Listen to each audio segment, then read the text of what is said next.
بسم اللہ الرحمن الرحیم۔ اس جملے سے یہ مقصود ہے کہ امت اسلامیہ کو فتنوں کے جراثیم نے اپنی لپیٹ میں لے لیا، یعنی جمعیت پراکندہ ہو گئی ہے، انتشار پیدا ہو گیا ہے۔ اب انتظار میں رہیے، جامعہ اسلامیہ میں فتنہ کے جراثیم پھیل چکے ہیں، کیونکہ تم لوگوں نے پیغمبر خدا شائستہ اور بائستہ قیادت و رہبری کو ان کی رحلت کے بعد ان لوگوں کے سپرد کر دی جو اس ملکوتی قیادت کی صلاحیت ہی نہیں رکھتے ہیں۔ اس اعتبار سے عظمت اسلام دیگرگوں ہو گئی اور حقیقی مفاہیم اور معیارات متغیر ہو گئے ہیں۔ جس وقت ناکہ بچہ دیتی ہے تو اس وقت لوگ ناکے کا دودھ پیتے ہیں۔ اگر یہی حیوان بیمار ہو جائے تو بعض اوقات اس کے پستانوں سے دودھ کے بجائے خون نکلنے لگتا ہے۔ سیدہ عالم اس جملے کا مفہوم یہ ہے کہ ایسی حکومت جس کا نظام عدل و انصاف پر مبنی ہوتا ہے تو اس کی رعایا کو برکات و خیرات و حریت و نیک بختی تحفے میں ملتے ہیں، اور جب کسی حکومت کے حکمران عدالت کے اصولوں کو تاکہ نسیان پر رکھ دیں اور خواہشات نفس کے مطابق حکمرانی کریں تو اسے حقیقی مفاہیم و مطالب کا نظام دھرم برہم ہو جاتا ہے، اور ہر طرف بدامنی، ہلاکت اور تباہی اور ویرانی کی اندھیریاں چلنے لگتی ہیں۔ قاری عزیز، تاریخ اسلام کی وارکردانی فرمائیے تو آپ کو مسلمانوں کے اجسام سے بہنے والے خون کی نہریں ملیں گی، آپ کو ہر طرف کشتیوں کے پشتے ملیں گے۔ مورخین نے بیان کیا ہے کہ ایک زمانہ آیا کہ مسلمان حضرت بن عفان کے خلاف کھڑے ہو گئے۔ جب یہ بات آگے بڑھی تو اس نے قوت کا استعمال کیا تاکہ حالات سنور جائیں، لیکن حالات سنورنے کے بجائے بگڑتے گئے۔ آخر ایک بہت بڑی شخصیت کو ان کے بارے میں فتویٰ دینا پڑا، نسل کو قتل کر دو۔ اس نے کفر اپنا لیا۔ اس طرح طلحہ اور ابن عاص نے کہا۔ آخر لوگوں نے حضرت ابن عفان کو قتل کر دیا۔ اس قتل کے بعد کچھ لوگوں نے عوام کو بھڑکایا وہ انہیں اور قتل کا انتقام لیں۔ یہ گروہ فوراً بصرہ کی طرف چل پڑا۔ مدینہ کی مسافت 1000 میل سے زیادہ ہے، تو وہاں ان لوگوں نے داخلی جنگ کے شعلے بھڑکا دیے۔ اس جنگ میں 25,000 انسان کام آئے۔ پھر عمومی فریبکار نے انگڑائی لی اور قصاص کا نعرہ بلند کیا۔ اس کے نتیجے میں میدان صفین میں جنگ لڑی گئی جس میں 90,000 مسلمان قتل ہوئے۔ اس جنگ کے بعد جنگ نہروان وجود میں آئی جس میں 4,000 آدمی مارے گئے تھے۔ بعد ازیں بصر بن ارطا لشکر کثیر کے ساتھ شام سے نکاد اور اس سے مدینہ منورہ، مکہ معظمہ اور یمن کا رخ کیا۔ اس نے ان شہروں میں خاندان وحی کے پیروکاروں کا قتل عام کیا، حتیٰ کہ یمن اور اس کے علاوہ دوسرے علاقوں میں جو لوگ قتل کیے گئے ان کی تعداد 30,000 نفر تک جا پہنچی۔ اے قاری عزیز، زحمت فرمائیے، قلم ہاتھ میں لیجئے، مقتولین کی تعداد لکھیے۔ جنگ بصرہ 25,000، جنگ صفین 90,000، جنگ نہروان 40,000، قتل عام بصر 3,000، کل تعداد مقتولین 1,49,000 افراد۔ یہ ہے مقتولین۔ جو لوگ زخمی ہوئے ان کے بارے میں آپ مت پوچھئے کتنی خواتین بیوہ ہو گئیں، آپ مقتولین کی تعداد سے ان کا اندازہ لگا سکتے ہیں۔ کتنے بچے یتیم ہو گئے، کتنی ویرانیاں تباہیاں ہو گئیں۔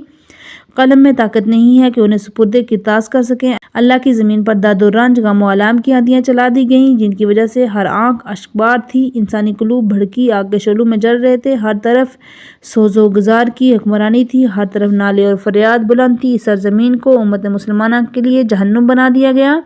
اے قاری عزیز، خاموش رہیے، ان باتوں کو دل میں جگہ دیجیے۔ سب کچھ 4 سال کے عرصے میں ہوا تھا۔ کیا بس یہ خوانچہ داستان یہاں پر ختم ہوگی؟ انسانی بدبختی کا دور جاتا رہا؟ ہرگز نہیں، بلکہ اس داستان کے کائنات کو لرزا دینے والے مناظر بڑھتے ہیں۔ اس کتاب کے آئندہ صفحات میں کچھ نمونے محفوظ کر دیے گئے ہیں۔ جی ہاں، یہ کوئی غیبی خبریں نہیں ہیں، بلکہ یہ سب کچھ اعمال کے نتائج تھے جو امت کو پیش آئے۔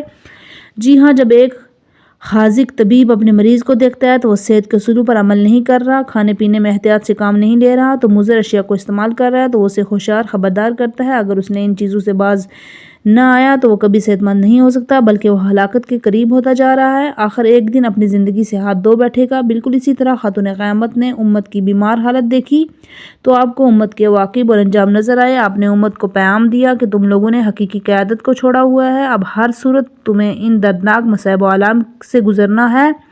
پھر آپ نے فرمایا ایک اور نسخے میں طلا القابی کے الفاظ ہیں، پھر تم لوگوں نے صاف و شفاف و شیریں دودھ کے بجائے خون و سم و زیان آور دودھ پیے۔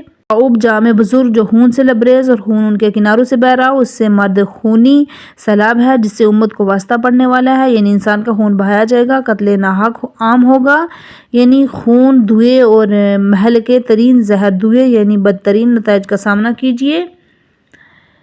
سیدہ نساء العالمین کا پیام یہ ہے کہ تم لوگوں نے خداوندی مقررات اور حقوق بشر کو پامال کیا ہے، اب تم مصائب اور بدامنی اور ذلت و رسوائی اور بدبختی سے ہمکنار ہونے والے ہو، اب تمہیں کسی طرح سے امان نصیب نہیں ہوگی۔ اب یہ وہ مقام ہے کہ باطل گروہ نے تاریکی اور ویرانی استبداد کے لیے سینہ چاک کیا ہے، اب خسارے میں مبتلا ہونے والے ہیں، تباہیاں اور وحشت ناکیاں ان پر حملے کرنے والی ہیں، ان اعمال کا انجام آنے والے لوگ جان لیں گے جن کی بنیاد اولین نے رکھی ہے۔ ان عوامل کی بنا پر پیچھے کی طرف چلیے، اپنی حقیر دنیا سے اپنا دل بہلائیے۔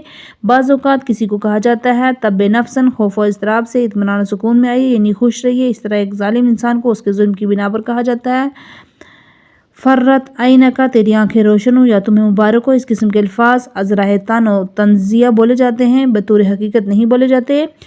اب اپنے قلوب کو فتنوں سے تسکین و سکون دیجیے۔ اصل میں اس سے مراد ان کی ضد ہے، کیونکہ دل کو فتنوں سے کہاں سکون ملتا ہے؟ دل کو امن و امان اور سلامتی سے سکون و چین ملتا ہے۔ یہ ایک طنز ہے۔ تم لوگوں کو تیز تن تلواریں، خونخوار بیدادگروں کی حکومتیں مبارک ہو۔ یہ گفتگو قرآن مجید کی اس آیت سے لی گئی ہے، فبشرہم بعذاب علیم۔ ان لوگوں کو دردناک عذاب کی بشارت دیجیے۔ سیدہ نساء العالمین نے اپنے اس جملے سے اس کا عکس مراد لیا ہے۔ وحرجی شامل ایک اور نسخے کے الفاظ ہیں۔ حرجہ کا معنی ہے فتنہ، غوغا، شورش، یعنی جس معاشرے کا نظام درہم برہم ہو جائے وہاں یہ مذکورہ لفظ استعمال ہوتے ہیں۔ استبداد گروں اور ستم پیشہ افراد کی حکومتوں سے منقلب ہونا ہے۔ استبداد کا معنی ہے ڈکٹیٹرشپ، یعنی ایسا عمل جو موازین کے خلاف ہو، جو نہ کسی نظام کے تخت اور نہ کسی قانون و شریعت اور ملت کے مطابق ہو۔ ایک اور نسخے کے الفاظ ہیں وَزَرَعَکُمْ حَصِیدًا، یعنی اس خوفناک اور خشونت بار استبداد نے تباہی اور ویرانی پھیلا دی ہے۔ خاتون جنت کی مختلف تعبیرات جیسے سیف صارم اور معتد غاشم دہرہ، جو استبداد کا مفہوم یہی ہے۔ ان تمام چیزوں نے تمہارے غنائم اور حقوق اور مال و ثروت کو برباد کر دیا ہے۔ ان لوگوں نے اپنے نفس کی خواہشات پر عمل کیا، نہ عدل و انصاف کی اساس پر نظام کا نفوذ کیا۔ اس نظام نے حریت پسندوں، دانشوروں، روشن افکار لوگوں، نوائد شیوعوں اور طالبان حق کو شمشیر ستم سے خاموش کر دیا، اور وہ تمہاری جمعیت کو تلوار کی کاٹ سے منتشر کر دیتے ہیں۔ کہا گیا ہے کہ فاطمہ زہرا سلام اللہ علیہا کی یہ تمام باتیں اسلامی معاشرے کے مستقبل کی وہ پیشن گوئیاں ہیں جو دقیق اور ناقابل تردید ہیں۔ یہ تمام تلخ و غمبار فجائع امت مسلمہ کی گھات میں تھے۔ آپ کی جامعہ شناس نگاہوں نے مسلمانوں کے مستقبل کو اچھی طرح سے دیکھ لیا تھا، اس لیے آپ نے اپنی تاریخی گفتگو میں اصول بیان فرمائے جو کسی معاشرے وقوم کے عروج اور زوال و صعود کو سقوط کے اسباب بنتے ہیں۔ جی ہاں، جو کچھ دختر پیغمبر نے فرمایا تھا وہ سچ ثابت ہوا۔ اہل اسلام پر مصائب و آلام، فجائع اور مزائع کی وہ اندھیریاں چلی جن کا تصور ہی نہیں کیا جا سکتا۔ خدا کی قسم ان لوگوں نے تاریخ اسلام کو تیر و تاریک کر کے رکھ دیا تھا۔ اسلام کی خوبصورت آواز، اس کے خوبصورت چہرے کو اپنی بربریت، حقوق بشریت کی پامالی سے بدصورت بنا دیا۔ اب ہم کچھ حوادث بیان کرتے ہیں تاکہ ہماری گفتگو شہادت سے مضبوط اور مطلل ہو جائے۔ ہم نے گزشتہ صفحات میں تاریخ اسلام کی کچھ خونچا تاریخیں بیان کر دی ہیں جو اصحاب جمل اور صفین خوارج کے نام سے مشہور ہیں۔ ہم اب اس مقام پر کچھ اور نمونے پیش کرنا چاہتے ہیں۔ قاری عزیز ہماری طرف متوجہ رہیے، خوب غور فکر کیجیے۔ اگر ہم یہاں امت اسلامیہ پر ڈھائے جانے والے مظالم کے مختلف پہلو بیان کرنے بیٹھ جائیں تو یہ بحث بہت طویل ہو جائے گی۔ ان حوادث و فجا کے لیے ایک علیحدہ موضوع کی ضرورت ہے، بس اسی جملے پر اکتفا کرتے ہیں۔ حکمرانوں نے امت کے اموال پر خوب ہاتھ صاف کیے ہیں، ان کے خون گرانے میں کوئی کسر نہیں چھوڑی، لیکن ہم یہاں اپنی کتاب کے اسلوب کی رعایت کرتے ہوئے کچھ تاریخی واقعات پیش کرنے کی کوشش کرتے ہیں جن کی پیشن گوئی دختر پیغمبر نے فرمائی، کیونکہ ان لوگوں نے الہی قیادت کا ٹھکرا کر اپنی قیادت پر انحصار کیا تھا، جس کے نتیجے میں یہ سوزناک حوادث سامنے آئے۔ ان سینکڑوں ہونے واقعات میں سے مدینہ رسول کے مصائب پر ایک نظر ڈالتے ہیں۔ اس نورانی شہر پر کیا گزری، اس واقعے کو پیش کرنے سے قبل تمہید، ایک مقدمہ کا ذکر ضروری سمجھتے ہیں۔ جب اسلامی قیادت اپنی اساس سے ادھر ادھر ہوتی تو انہوں نے حوادث نے جنم لیا تھا۔ یہ حقیقت ہے، جب دنیاوی حکمرانوں نے حکومت کے معاملات اپنے ہاتھ میں لیے، مسلمانوں کے امور کی باغ دوڑ سنبھالی، تلوار کے ذریعے ان کی گردنوں کے وارث بن بیٹھے، رسول اسلام کی سنت کو چھوڑ دیا، تو پھر ان کے تصرفات قرآن مجید کی مطابقت میں تھے، نہ عقل و منطق کے مطابق تھے۔ ان حکمرانوں نے اپنی شخصی اور نفسانی رغبات کی بنا پر لوگوں کے خون و اموال پر حکمرانی کی۔ ان لوگوں کے نزدیک انسانوں کی کوئی عزت ہی نہیں تھی، نہ قیمت تھی۔ ان حکمرانوں کا اس امر سے کوئی واسطہ نہیں تھا۔ ان کے رعایا عیش و عشرت کی زندگی بسر کر رہے تھے یا بھوک و افلاس کے عفریت کے ہاتھوں موت کے گھاٹ اتر رہے ہیں۔ انہیں صرف اس چیز سے کام تھا کہ ان کی حکومتیں محفوظ رہیں۔ ان کی حکمرانی حرص و ہوس، فضول خواہی، خواہشات پرستی پر مشتمل تھی۔ اس طریقے سے نہ انہیں انسانوں کے ہست و بود سے کوئی کام تھا، نہ ان کی کرامت و شرافت اور حقوق و حریت سے واسطہ تھا۔ اگر ان حکمرانوں کا اللہ اور یوم آخرت پر ایمان ہوتا تو وہ دین اسلام کی قطعاً خلاف ورزی نہیں کرتے۔ اے قاری عزیز، شاید آپ پہ یہ خیال فرمائیں کہ میں نے مبالغہ و اسراف سے کام لیا ہے۔ اگر آپ کو توفیق نصیب ہو، اموی و عباسی حکمرانوں کے تاریخ وار پڑھ کر دیکھیں، آپ کو ہر طرف انسانی خون سے زمین رنگین نظر آئے گی، قتل عام کی درد و سوز سے لبریز داستانیں ملیں گی جو قلوب انسانی کو لرزہ دینے والی ہیں۔ اس مطالعے کے بعد آپ کو معلوم ہوگا میں نے سچ کہا اور حق لکھا، اور یہ سب کچھ میری تحریر کی گواہی کے لیے کافی ہوگا، بلکہ میں نے ان حکمرانوں کے کم سے کم مظالم بیان کیے ہیں۔ حقیقت یہ ہے کہ ان حکومتوں نے امت مسلمہ کی زندگی کو عذاب علیم میں مبتلا کر رکھا تھا۔ ان دردناک داستانوں میں سے نمونے کے طور پر ایک داستان میں لحاظہ واقع حرہ امی ڈاکٹر یزید نے اپنے خون اشام جلاد مسلم بن عقبہ کو 3000 کے لشکر کے ساتھ مدینہ کی طرف روانہ کیا۔ یزید نے اسے وصیت کرتے ہوئے کہا، جب تمہیں اہل مدینہ پر غلبہ حاصل ہو جائے تو 3 دن تک تم پر مدینہ کی ہر چیز یعنی اموال، چوپائے اصلاح، خور و نوش کا سامان مباح ہوگا۔ جب سپاہی یزید مدینہ کے قریب پہنچی تو اہل مدینہ کو ان کی آمد کا علم ہوا۔ وہ اپنے جان و مال، شہر و ناموس کی حفاظت کی خاطر مدینہ سے باہر نکلے۔ ان دنوں لشکروں کو مدبیر مقابلے حوضہ پر ہوئی گھمسان کی جنگ بڑی، اہل مدینہ کو شکست ہوئی، ان کے سینکڑوں افراد قتل ہوئے۔ باقی لوگوں نے پناہ لینے کے لیے مدینہ منورہ کا رخ کیا، لیکن ان کے پیچھے سپاہی شام میں شہر نے داخل ہو کر قتل و غارت کا بازار گرم کر رکھا تھا۔ مہاجرین انصار نے مسجد نبوی میں پناہ لی۔ شامی فوج نے روضہ رسول میں اس قدر قتل عام کیا، انسانوں کا خون قبر نبی کے برابر ہو گیا۔ اس قتل عام کے بعد مسلم بن عقبہ کی طرف سے اس کے لشکر میں منادی نے آواز بلند کی کہ میں نے مدینہ منورہ تم لوگوں پر مباح قرار دیا ہے، جو کچھ تمہارے ہاتھ میں ہے وہ تمہاری ملکیت ہے۔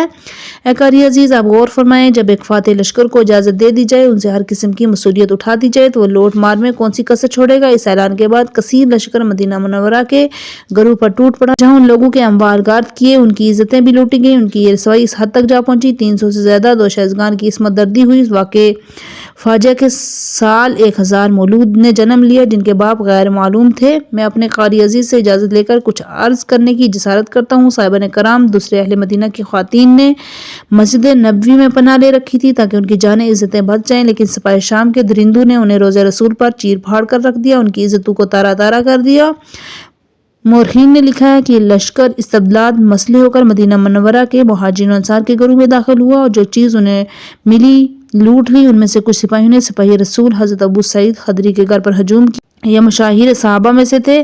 اس وقت وہ بوڑھے اور نابینا تھے۔ جب یہ ستم پیشہ فوج ان کے گھر میں داخل ہوئی تو وہ اس وقت خاک پر بیٹھے ہوئے تھے، کیونکہ اس فوج سے پہلے کچھ لوگ آئے جو ان کے اکثر کو لوٹ کر چلے گئے تھے۔ ان لوگوں نے ان کے گھر کا چکر لگایا، لیکن جب اس کے ہاتھ کچھ نہ لگا تو ابو سعید خدری کے پاس ہے ان کی ریش اور بنوں کے بالوں کو نوچنا شروع کر دیا۔ وہ اس وقت درد سے چیخ رہے تھے، کہہ رہے تھے، لوگوں پہچانو، میں ابو سعید خدری ہوں، میں رسول اللہ کا صحابی ہوں۔ لیکن ان ظالموں نے ان باتوں کو، اس مقدس اسما کی کوئی پرواہ نہیں کی۔ ان لوگوں نے ان کے گھر میں کچھ کبوتر پائے، انہیں پکڑ کر ذبح کیا، کنویں میں ڈال دیا، پھر ان کے گھر سے نکل گئی۔ سپاہی سیاہ روح کا ایک فوجی ایک گھر میں داخل ہوا جسے پہلے لوٹ لیا گیا تھا۔ اس نے وہاں ایک عورت کو خاک پر بیٹھے ہوئے دیکھا اور اس کی آغوش میں بچہ دودھ پی رہا تھا۔ اس سنگ دل نے شیرخوار بچے کو ٹانگ سے پکڑا اور اسے ماں کی آغوش سے باہر نکال کر دیوار پر دے مارا۔ اس معصوم کا سر پھٹ گیا، اس کا دماغ بہنے لگا۔ بیچاری بے نوا مامتا دیکھ رہی اور آنسو بہا رہی تھی، چیختی اور چلاتی رہی۔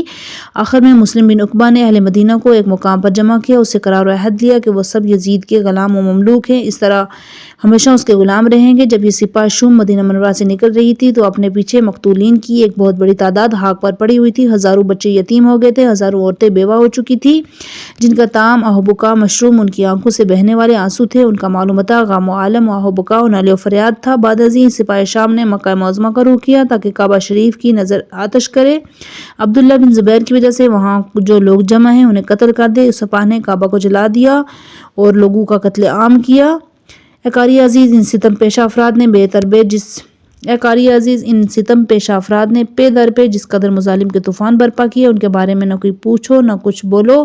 آئیے عراق کی سرزمین پر حجاج بن یوسف ثقفی کے ظلم استبداد سے لبریز واقعات پر نگاہ کرتے ہیں۔ اس کے جرائم و جنایات اس قدر دہشت ناک ہیں کہ جن کے سننے سے طفل شیرخوار گہوارے میں پیرکن سال بن جائے۔ جب ایک قاری حجاج کے مظالم کی تعریف پڑھتا ہے تو اس کے رونگٹے کھڑے ہو جاتے ہیں، وہ دہشت زدہ ہو جاتا ہے۔ اس کی بدبختی جنایات کا تعفن اس قدر پھیلا کہ حضرت عمر بن عبدالعزیز کو کہنا پڑا کہ اگر اقوام عالم اپنے خبیث لے آئیں تو ہم صرف اس کے مقابلے میں حجاج کو پیش کریں گے تو ہم ہی سب پر غالب ہوں گے۔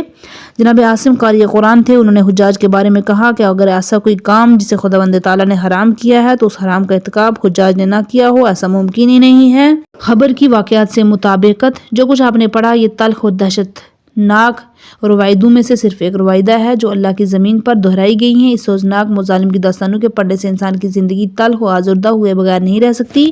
فاطمہ زہرا کے انذار کی صحت ہم پر واضح ہو جاتی ہے۔ آپ نے امت کو پیغام دیا کہ تم لوگوں نے اپنی قیادت کی زمام ان ہاتھوں میں نہیں رہنے دی جو اس قیادت کی اہلیت رکھتے تھے۔ آپ کی یہ گفتگو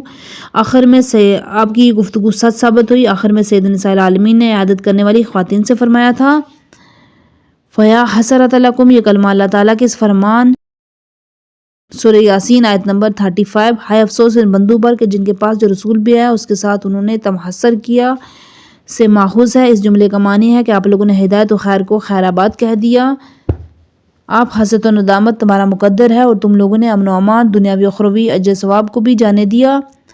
وَأَنَّا بِكُم میں نہیں جانتی اب تمہارا انجام کیا ہوگا، تمہارے تدبیر کی قلت کی وجہ سے تم پر حقائق مخفی رہے۔ جملہ اللہ تعالیٰ کے فرمان کا حصہ ہے۔ سورہ ہود آیت نمبر 28۔ نوح نے کہا ہے میری قوم یہ تو بتاؤ اگر میں اپنے رب کی طرف سے واضح دلیل رکھتا ہوں تو اس نے مجھے اپنی رحمت سے نوازا ہے، مگر وہ تمہیں نہ سوچتی ہو کیا ہم تمہیں اس پر مجبور کر سکتے ہیں جبکہ تم اسے پسند کرتے ہو۔ اس طرح کا کام مجھ پر آسان نہیں ہے، اللہ تعالیٰ نے ہم پر یہ لازم نہیں کیا ہے۔ جو چیز ہم پر لازم ہے وہ صرف یہ ہے کہ دلائل و براہین کے ذریعے نجات و سعادت کی طرف رہنمائی کروں۔ میرا یہ وظیفہ نہیں ہے میں تمہیں حق و حقیقت کی پہچان پر مجبور کروں۔ انہی الفاظ پر سیدہ عالم نے اپنی تاریخی خطاب ختم کیا۔ مدینہ منورہ کی خواتین سراپائے سوز و گزار اپنے سعید بن غفلہ کا بیان ہے جب میں مہاجرین و انصار کی خواتین واپس اپنے گھر میں آئیں تو انہوں نے اپنے مردوں کو بطول عذرا کے خطاب سے آگاہ کیا تو مہاجرین و انصار کی ایک جماعت معذرت کرنے کے لیے دختہ پیغمبر کے خانہ اقدس پر پہنچی۔ اس مورد میں تاسف انگیز نکات یہ ہیں کہ یہ قضیہ مجمل و مبہم ہے کیونکہ روایت میں نہ مہاجرین و انصار کی خواتین کے نام ہے نہ ان مردوں کے نام ہے جو معذرت کے لیے حاضر ہوئے تھے، لیکن ان تمام واقعات سے یہ امر سامنے آتا ہے کہ ان خواتین کو رحلت رسول اللہ کے بعد پیدا ہونے والے سیاسی حالات کا علم نہیں تھا، نہ انہیں اپنے مردوں کے موقف کا علم تھا، وہ صرف دختر نبی کے پاس عیادت کے لیے حاضر ہوئی تھیں۔ ان دوران خاتون جنت نے ان سے خطاب کر کے تمام مسائل کی نشاندہی فرمائی۔ اس تاریخی خطاب کے بعد ان عورتوں میں سے جب ہر عورت وہاں سے اٹھی اگر وہ خوابیدہ حالت میں تھی تو ان کی آنکھیں کھل گئی تھی، اگر کوئی ان سے غافل تھی تو ان کی غفلت دور ہو گئی تھی۔ جب یہ خواتین واپس اپنے گھروں میں آئیں تو ان کے مردوں ان کے درمیان جو بات ہوئی وہ انہیں خدا ہی بہتر جانتا ہے، لیکن تاریخ گواہ ہے کہ ان خواتین کے مرد اپنے گھروں سے نکلے، حضرت سیدہ زہرا کے خانہ اقدس کے دروازے پر پہنچے اور معذرت پیش کی۔ یہ لوگ کس چیز کے لیے معذرت کر رہے تھے؟ کیا اس امر کی معذرت کر رہے تھے کہ انہوں نے خاندان وحی کی نصرت نہیں کی تھی؟ گویا یہ لوگ کچھ جانتے نہ ہوں، ان احداث سے واقف ہی نہ ہوں، گویا انہوں نے یوم غدیر امام علی کی بیعت ہی نہیں کی تھی۔ یہ واقعہ رحلت پیغمبر سے 70 دن قبل وقوع پذیر ہوا۔ معلوم ہوتا ہے کہ ان لوگوں نے مسجد نبوی میں سیدہ عالم کا خطبہ ہی نہیں سنا تھا، دختر پیغمبر نے اپنے دروازے پر نالہ و فریاد بلند کیا تھا۔ ان لوگوں کے اس عمل سے یہ معلوم ہوتا ہے کہ انہوں نے یہ جان سوز نعرے نہیں سنے تھے، یا ایسا لگتا ہے یہ لوگ اس وقت مدینہ منورہ میں موجود نہیں تھے، انہیں کس بات کا علم ہی نہیں تھا۔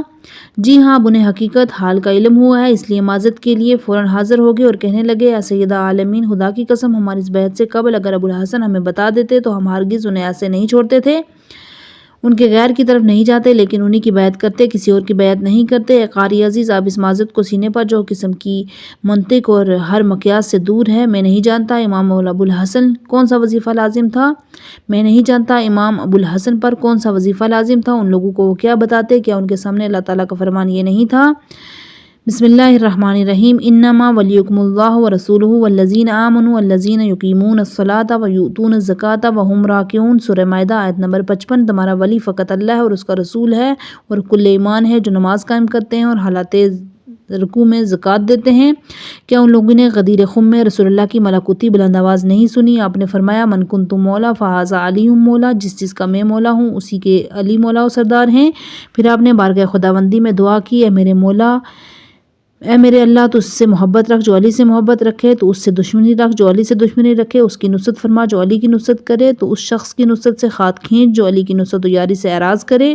ان کے علاوہ امام علی کے حق میں بہت سی آیات نازل ہوئی۔ یہ تمام لوگ کئی بار رسول اللہ کی مبارک زبان سے امام علی کی تعریف سن چکے تھے۔ یہ تمام فرمودات اس امر پر دال تھے رسول اللہ کی رحلت کے بعد ان کے جانشین و امت کے حاکم امام علی ہیں۔ اب ان لوگوں کے سامنے امام علی کس بات کا تذکرہ فرمائیں کہ کوئی بات باقی رہ گئی تھی جو ان لوگوں کو معلوم نہیں تھی، اور یہ لوگ نیاز مند تھے انہیں حقیقت حال کی خبر دی جائے۔ ٹھیک ہے، اب ہم اس موضوع کو تمام کرتے ہیں۔ وہ دن کبھی بلایا نہیں جائے گا جب امام علی کو مسجد نبوی میں پیش کیا گیا۔ اس وقت آپ نے مختلف انداز میں احتجاج کیا تھا۔ کیا آپ کا احتجاج ان لوگوں نے نہیں سنا تھا؟ کیا یہ لوگ لا علم تھے؟ کیا ان لوگوں نے معاملے کو نہیں سمجھا تھا؟ اب ان لوگوں کو عذر ہوائی کو دیکھیے، ان کی گفتگو سنیے۔ کہنے لگے تھے کس بیعت سے قبل جو اب ہم کر چکے ہیں امام علی ذکر کرتے تو ہم کسی اور کی بیعت نہیں کرتے بلکہ انہی کی بیعت کرتے۔ سبحان اللہ، کیا آپ لوگوں نے اللہ اور اس کے رسول کے حکم پر ان کی خلافت پر بیعت نہیں کی تھی؟ سیدہ عالم جو کچھ کہہ رہی تھی کیا یہ حقیقت نہیں ہے؟ تعجب انگیز امر یہ ہے کہ آپ لوگوں نے اللہ اور اس کے رسول سے جو عہد کیا تھا پھر اسے توڑ ڈالا۔ شاید ایسا کرنا آپ لوگوں کے نزدیک جائز تھا۔ جی اب تم ان کے دروازے پر معذرت کے لیے آئے ہو، لیکن رسول اللہ کی دختر نے الیکم انی کہہ کر تمہیں ہر بات کہنے سے روک دیا۔ اب مزید کوئی گنجائش نہیں رہی۔ فلا عذر بعد تعذیرکم، تعذیر کا معنی ہے عذر خواہی، المعذر کا معنی ہے عذر والا، یعنی وہ واقعی معذور ہو، اس کا عذر قابل قبول ہو، لیکن حقیقت یہ نہیں ہے۔ خداوند تعالیٰ کا بیان ہے سورہ توبہ آیت نمبر 90، اور جو کچھ عذر تراشنے والے صحرا نشین بھی آپ کے پاس ہیں انہیں بھی پیچھے رہ جانے کی اجازت دی جاتی ہے۔ شاید بطول عذرا کا مقصود یہ ہو کہ تم لوگوں کا عذر صحیح نہیں ہے، جو موقف تم لوگوں نے اختیار کر لیا ہے اس کے لیے ہمارا تم سے کوئی تعلق نہیں رہا۔ انہی الفاظ کے ساتھ سیدہ عالمین نے معذرت کرنے والوں کو اپنے گھر سے واپس کر دیا۔